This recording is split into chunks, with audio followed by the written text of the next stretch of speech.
So we last left off in A Question of Yams with Corey talking to his mom about everything that he's learning about God's carving.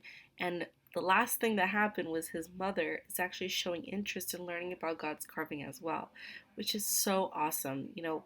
That is why we need to have missionaries going out and telling these people about Jesus because first they got to Kuri's father. Kuri's father eventually got to him, and he is eventually getting to his mother.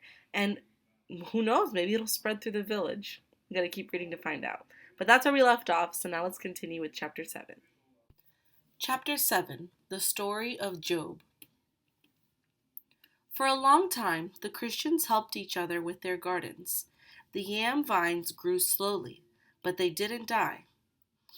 It seemed odd to Kuri that they had to water the plants, because in other years the rains had always come. The people of the village said it was odd too. They shook their heads when Father tried to tell them about the buckets the Christians were using. They told him that they would wait for the spirits to send rain. And while they waited, their gardens dried up.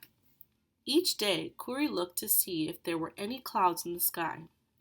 At last, he saw a long line of heavy gray clouds roll across the mountains.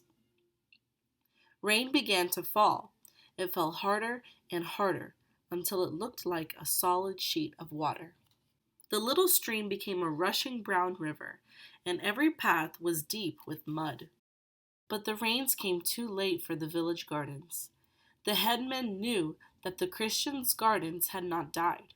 When Sakoso spoke to Kuri's father, his words were like stinging nettles. He said that the spirits were still angry. But now Kuri understood how Father could be so calm. He knew from God's carving that Jesus Christ had power over the evil spirits. The headman told the people that the Christians' yams might grow a little, but even so, they would surely taste bitter. And Father told the Christians again and again, God will take care of us. Remember, his carving says, Behold, God is mighty. When Kuri went to Joyce's house, he asked her about Father's verse. Where is it in God's carving? I want to read it for myself. Joyce took down the thick black book that she always kept by her table. She opened it to a page near the middle. Kuri bent over the page and studied it. He looked up at her. But I can't read this. These aren't the words of my village. Joyce nodded sadly. This is a part of God's carving that we haven't worked on yet. When will you get it done? Asked Kuri. First, we want to finish the part about Jesus Christ so the people can read about him. Yes, Kuri agreed. He tapped the page in front of him. And what is this part of God's carving called? That's a story about a man named Job. Job? It sounded like an odd name to Kuri, but still he wanted to read the story. He started to ask, How long? But he stopped when he saw the look on Joyce's face. For a minute, he was silent. I'll help you, he said at last. I'm learning to read more and more. I'll learn faster. I'll help you get the right words. Someday I will read the story of Job for myself. Much later that day, Kuri said goodbye to Joyce. His head was tired from all the words he had stuffed into it, but Joyce had said he was doing well. Perhaps I will know all the words soon, he told himself. Then I can start to help her. He took a big breath of fresh air. It felt good to be outside again. Maybe he would go to the garden and see how the yams were doing.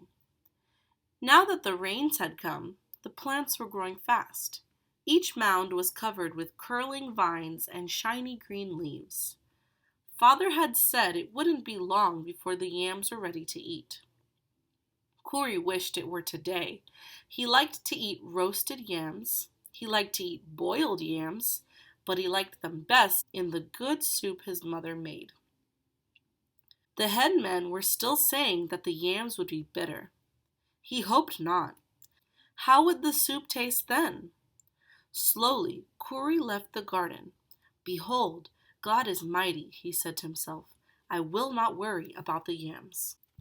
He began to think about the new part of Mark he had read that day. Maybe he'd take it home and read it to Mother too. Man, I say this every time, but this story is just getting better and better as we go along, and I'm so excited to keep reading. I hope you guys are really enjoying the story as much as I am.